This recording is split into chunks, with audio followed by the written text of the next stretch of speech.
2024년 6월 27일 대한민국 형사법 역사의 한 획을 긋는 사건이 발생했는데요. 친족 간의 재산 범죄는 처벌하지 않는다는 형법 제328조 제1항 친족 상돌의 규정이 헌법 불합치 결정이 내려진 것입니다.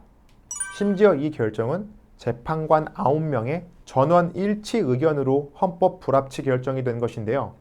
헌법재판소는 친족 상돌의 규정은 법관으로 하여금 형면제 판결을 선고하도록 획일적으로 규정해서 대부분의 사안에서 기소가 이뤄지지 않고 있고 형사 피해자는 재판 절차에 참여할 기회를 상실하고 있다며 결정의 이유를 밝혔습니다.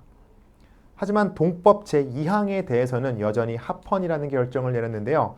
해당 조항에는 직계혈족, 배우자, 동거친족, 동거가족 또는 그 배우자 의외의 친족 간의 권리 행사 방해죄를 범할 때에는 고소가 있어야 공소를 제기할 수 있다고 규정하고 있는 친고죄 규정으로서 피해자가 원하는 경우에는 기소할 수 있는 가능성이 남아있기 때문에 헌법 불합치 결정을 할 정도로 형평에 어긋나는 것은 아니라고 판단한 것으로 보입니다.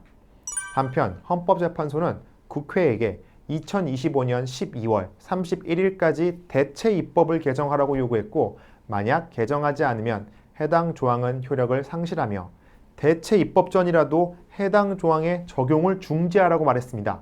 즉 개정안이 만들어지기 전이라도 헌법재판소의 결정 이후로부터는 형법 제328조 제1항의 친족 상돌의 규정은 적용하지 않는다는 것입니다.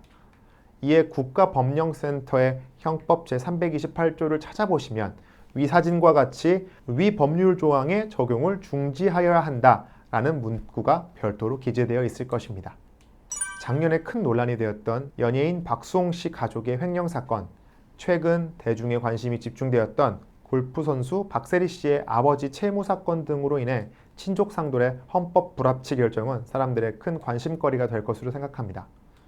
사실 변호사로서 의뢰인들과 소통하다 보면 가족이지만 남보다 못한 관계로 지내는 경우도 생각보다 많이 있고 심지어 친족 상돌의 규정으로 인해 피해자가 원치 않는 이유로 가해자를 처벌할 수도 없었던 상황이 발생했었기 때문에 친족 상돌의 규정처럼 획일적으로 가해자를 처벌하지 못한다라는 규정은 시대착오적인 법이 아닌가라는 생각을 하곤 했었습니다. 그런데 이번 친족 상돌의 규정의 헌법 불합치 속보를 접하고 나니 우리나라 법도 세상의 변화에 맞춰 다소 느리지만 따라가고 있다는 생각이 들었습니다. 참고로 성폭력 특별법에는 친족 관계에 의한 성범죄의 경우에는 일반 성범죄보다 더 무겁게 처벌한다는 조항이 있는데요. 성범죄와 재산범죄의 중함을 논할 수는 없겠지만 재산 또한 한 사람의 인생에 있어서 매우 중요한 것이기 때문에 헌법재판소의 이번 결단은 매우 이례적이면서도 현명한 판단이었다고 감히 주장하고 싶습니다. 물론 헌법재판소의 결정 이전에 발생한 친족 간의 재산 범죄에 대해서는 소급 적용 금지 원칙에 의해 친족 상돌례가 여전히 적용될 수밖에 없다는 점을 알고 계시길 바라겠습니다. 앞으로도 우리나라 입법부와 사법부가 현 시대에 맞게 법안을 개정하고 옳은 판결을 내리길 바라겠습니다. 변호사님이었습니다. 감사합니다.